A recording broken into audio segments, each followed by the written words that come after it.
What if one of the most destructive disasters in a city's history was also the moment that saved it? In the early hours of a quiet September morning in 1666, London was asleep. The streets were dark. The air was still. Nothing seemed unusual. Then, somewhere deep inside a small bakery on Pudding Lane, a spark turned into a flame. At first, it didn't look dangerous. Fires were common in London. People were used to them. Most were small. Most were controlled. But this fire was different. Within hours, flames began to climb from rooftop to rooftop.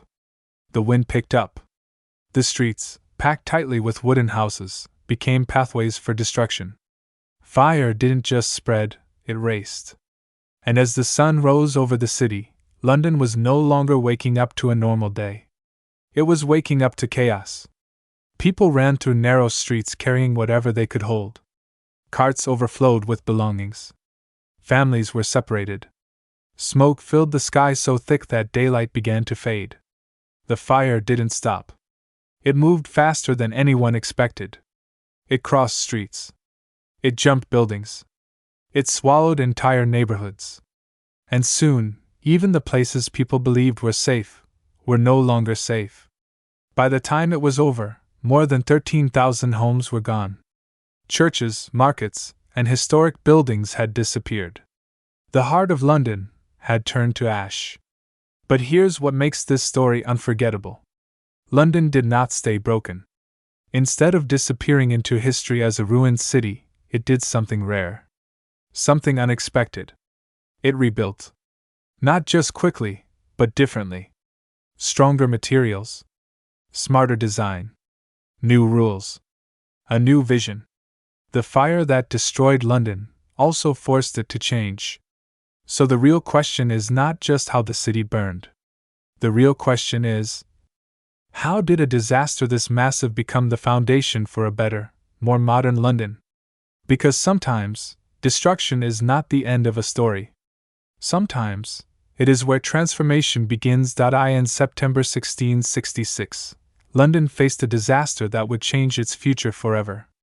It began in a small bakery on Pudding Lane, owned by Thomas Fariner. Sometime after midnight, a fire started, likely from a neglected oven.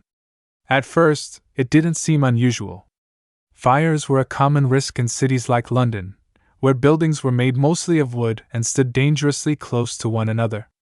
But within hours, it became clear this was no ordinary fire. Strong winds pushed the flames through the narrow streets. Houses caught fire one after another. Sparks traveled through the air, landing on rooftops far ahead of the main blaze. What started as a single incident quickly turned into a citywide emergency. London at the time was not prepared for something like this. There was no organized fire department. No modern equipment. Firefighting depended on simple tools, buckets of water, hand pumps, and the desperate act of pulling down buildings to stop the flames from spreading. But that decision required authority, and in the early hours, that authority hesitated. As the fire grew, so did the panic. Residents rushed to escape. Some carried their belongings through the streets. Others loaded boats along the River Thames, trying to save what they could. The city's roads became crowded and chaotic. Smoke filled the air, and visibility dropped. What had once been familiar streets turned into a confusing maze of fire and fear. Over the next 4 days, the fire spread across central London. It destroyed homes, businesses, and key landmarks. Among them was the old St. Paul's Cathedral, once considered one of the safest buildings in the city. By the time the fire was finally brought under control, much of London's historic core was gone. But this story is not only about destruction. It is about what followed. Because once the flames died down, London faced a critical decision. Rebuild the same city, or create something new. The choices made in the weeks and years after the fire would reshape London in ways no one had imagined before. And that is where this story truly begins. To understand how London rebuilt itself after the Great Fire, we first need to understand what kind of city it was before the flames ever appeared. In the 1660s, London was already one of the most important cities in Europe. It was the center of trade, government, finance, and royal power in England. Ships arrived along the Thames carrying goods from across the world. Merchants filled the streets. Markets were busy. Workshops operated day and night. On the surface, London looked powerful. But beneath that activity, the city had serious weaknesses. Much of old London was still medieval in design. Streets were narrow, winding, and crowded. Houses were built close together, sometimes leaning so far over the road that upper floors nearly touched. Most buildings were made of timber, with pitch, plaster, and dry wood everywhere. That meant one small flame could quickly become something much worse. And fire was always a danger. People cooked over open flames. Candles and oil lamps were used every day. Bakers, blacksmiths, brewers, and other trades all depended on heat and fire. In a city packed so tightly together, accidents were almost inevitable. London also had no modern firefighting system. There were local tools, like leather buckets, hand-pumped water engines, and long hooks used to pull down buildings. But using those tools well required speed, coordination, and strong leadership. That was not always guaranteed. The timing made everything even worse. Just 1 year earlier, in 1665, London had been devastated by the Great Plague. Tens of thousands had died. The city was still recovering emotionally, socially, and economically. Fear had not really left. Many people were already living with the sense that disaster was never far away. At the same time, England was under the rule of King Charles II. His reign came after years of political instability and civil conflict. The monarchy had only recently been restored. The government wanted order, strength, and stability, but London itself remained crowded, unhealthy, and vulnerable. So when the fire began in September 1666, it did not strike a strong and prepared city. It struck a city already under pressure. A city built for trade, but not safety. A city rich in activity, but fragile in structure. And once the flames found that weakness, the disaster that followed was not only about fire.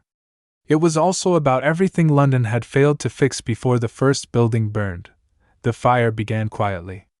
In the early hours of September 2, 1666, inside Thomas Farringer's bakery on Pudding Lane, flames took hold. Farringer escaped with his family, but the fire had already spread beyond control. At first, it seemed like another routine incident, something the city had seen many times before. But this time, the conditions were different. A strong east wind pushed the flames forward. The buildings around the bakery were tightly packed and made of dry wood. Within minutes, nearby houses caught fire. Sparks lifted into the air and landed far ahead, starting new fires before anyone could react. The fire was no longer local. It was moving. As it spread through the narrow streets, panic began to rise. People rushed outside, confused and unprepared. Some tried to put out the flames with buckets of water. Others focused on saving their belongings. Carts filled the roads. Horses struggled to move through the growing chaos. One of the most important decisions at this moment was whether to destroy buildings to create firebreaks, empty spaces that could stop the fire from spreading further. That decision depended on the Lord Mayor, Sir Thomas Bloodworth. But he hesitated. Demolishing homes meant causing immediate loss to property owners. It required authority, confidence, and urgency. Instead, the response was slow. By the time orders were seriously considered, the fire had already grown too large. This delay would prove critical. The flames moved westward, toward the River Thames. Along the river were warehouses filled with flammable goods, oil, tar, timber, and alcohol. When the fire reached these areas, the situation worsened dramatically. Explosions shook the streets. Fireballs shot into the sky. Now the fire had momentum. Meanwhile, efforts to control it became more organized. King Charles II of England stepped in directly. He ordered the creation of firebreaks and instructed soldiers to help tear down buildings. His brother, the Duke of York, worked on the ground to coordinate the response. But even with royal involvement, the fire was ahead of them. The city's design, its narrow streets, wooden structures, and crowded layout, worked against every attempt to stop the flames. And as day turned into night, the glow of the fire could be seen for miles. London was no longer facing a dangerous fire. It was facing a disaster that was quickly slipping out of control. By the second day, the fire had become unstoppable. Flames stretched across the city, moving block by block, street by street. The heat was intense, so powerful that it could shatter glass and ignite buildings without direct contact. People described the fire as a storm, not just a blaze. The wind carried burning debris through the air, starting new fires far ahead of the main front. London was being consumed from multiple directions. Entire neighborhoods disappeared in hours. Families abandoned their homes, leaving behind furniture, goods, and even food still on tables. The streets filled with smoke, making it hard to see or breathe. The sound of crackling wood, collapsing roofs, and distant explosions echoed across the city. One of the most dramatic moments came when the fire reached St. Paul's Cathedral. At the time, it was one of London's most important buildings. Many believed its thick stone walls would protect it from the flames. People stored their belongings inside, thinking it would be safe. But that belief did not hold. The cathedral was surrounded by wooden scaffolding due to ongoing repairs. When the fire reached it, the scaffolding ignited quickly. Flames climbed higher and higher until the roof itself caught fire. Soon, the entire structure was burning. Witnesses later described molten lead pouring from the roof like liquid. The stone cracked under the extreme heat. Eventually, the roof collapsed, and one of the city's greatest landmarks was destroyed. By now, around 80% of central London was either burning or already gone. Yet, despite the scale of destruction, official records listed surprisingly few deaths. Some historians believe many casualties were never recorded, especially among the poor, whose lives were rarely documented in detail. As the fire continued into its third and fourth days, efforts to stop it finally began to show results. Fire breaks, gaps created by tearing down buildings, started to slow the spread. The wind also began to weaken. Gradually, the flames lost their strength. And then, after 4 days of destruction, the fire stopped. What remained was silence. Where once there had been busy streets, markets, and homes, there was now only smoke, ash, and ruins. London had been transformed in a matter of days. But the real challenge was just beginning. Because now, a broken city had to find a way to rebuild itself. When the flames finally died down, London was almost unrecognizable. The fire had destroyed more than 13,000 houses, dozens of churches, major public buildings, and most of the city's commercial center. Thousands of people were left homeless. Entire communities had disappeared overnight. For many, survival became the first concern. Refugees from the fire set up temporary shelters outside the city. Some lived in tents or wooden huts. Others depended on aid from the government or nearby towns. Food was limited. Conditions were harsh. And with winter approaching, the urgency to rebuild became even greater. But rebuilding London was not a simple task. The city faced a critical decision: should it be rebuilt the same way it was before, or redesigned completely? Several thinkers and architects saw this moment as a rare opportunity. Among them was Christopher Wren, who proposed a new vision for London.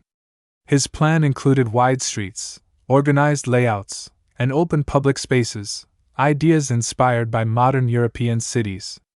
On paper, it was a bold and practical solution. But in reality, it was difficult to achieve. London's land ownership system was complex. Every plot belonged to someone.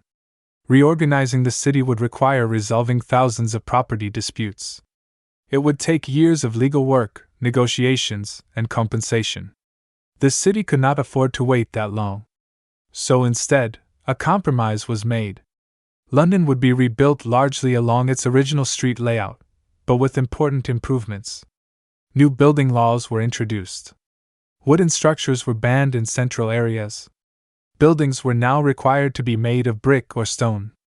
Streets were widened in key locations. Safety became a priority. The government also passed regulations to reduce fire risks in the future. Over time, more organized firefighting methods began to develop. Fire insurance systems were introduced, changing how people thought about risk and protection. St. Paul's Cathedral was rebuilt under Wren's design, becoming one of the most iconic structures in London's history. Still, questions remained. Could the fire have been controlled earlier? Did delays in decision-making allow it to spread? And if London had followed the ambitious redesign plans, would it look completely different today? Historians continue to explore these questions. But one thing is clear. The fire did not just destroy London. It forced the city to rethink how it was built, and how it would survive in the future. The Great Fire of London was one of the most devastating disasters the city had ever faced. In just 4 days, it erased centuries of history. Homes, businesses, churches, and landmarks were reduced to ash. Thousands of lives were disrupted. The heart of London, once full of movement and activity, fell silent. At that moment, it would have been easy for the city to collapse under the weight of its loss. But it didn't. Instead, London chose to rebuild. Not perfectly. Not exactly as some had imagined. But with purpose. The decisions made after the fire shaped the future of the city. Brick and stone replaced wood. Streets became safer. Regulations were introduced. The risks that once made London so vulnerable were finally addressed. It was not an instant transformation. It took years of work, effort, and adaptation. But slowly, a new London began to take form, one that was more resilient than the one that had burned. And in that process, the fire became something more than a tragedy. It became a turning point.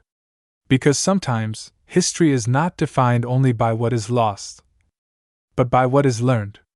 The Great Fire forced London to confront its weaknesses. It exposed the dangers people had ignored for years. And it pushed the city toward change that might never have happened otherwise. Today, when people walk through London, they see a city that has grown and evolved over centuries. But hidden beneath its streets and structures is the memory of that fire, and the lessons it left behind. It is a reminder that even the strongest cities can fall. And that rebuilding is not just about restoring what was lost. It is about building something better.